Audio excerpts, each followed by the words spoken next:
Congressman Andy Biggs. Congressman, first, welcome to the show today. You know, up to $20,000 cancellation sounds good on paper, but what's the real cost of this? Well, the real cost immediately will be inflationary pressure. So that's step one. You're going to continue to devalue our currency. Step two is that you're going to cost $300 to $350 billion real money that's going to have to be paid back by somebody, and that means the taxpayers, people who don't have college loan debt, people who never went to college, just taxpayers in general. And the third thing is you're going to further undermine our country and the notion that we respect the rule of law, because that's what this is. It's an undermining of the rule of law. It's done without authority, in my opinion.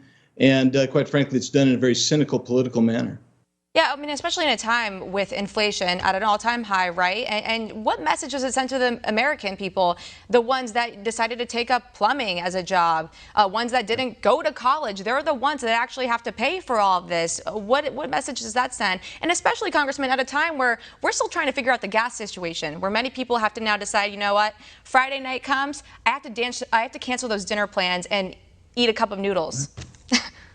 Yeah, no, that's exactly right. And when you think about what's going on here, this is an administration that doesn't really care about average men and women who work hard, and they really carry the load of this country, and in some ways the load of the economy. And they're getting squeezed and crushed under Biden's policies.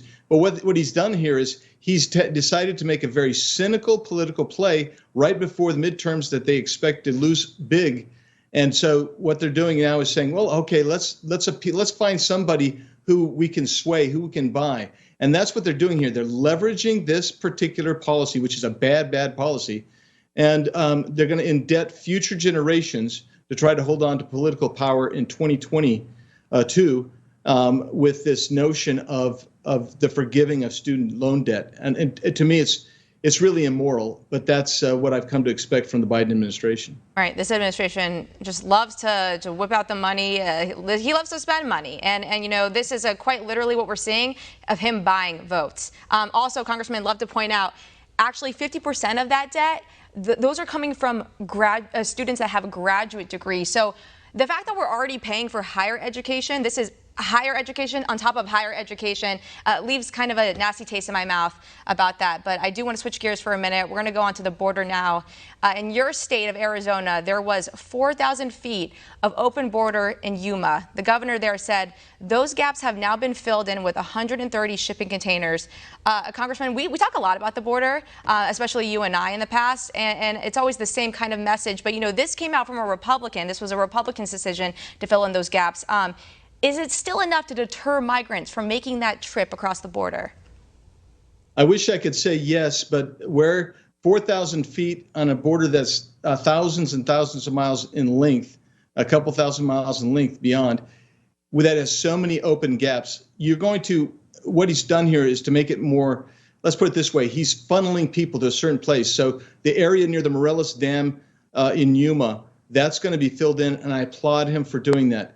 But the real place that most people were coming and are going to now all be going to now is going to be down by the Cocopah Indian Reservation. And you'll see it's going to be a minor inconvenience because the cartels control the flow of human trafficking and illegal aliens across our border from San Diego to McAllen. So it's a great sign. It's a great way to lift the narrative and point out to people, just like the buses are transporting these people, to point out to all of America that we all suffer because the Biden administration has failed to close the border. But I don't think it's going to have an appreciable slowdown effect on the border. We'll see.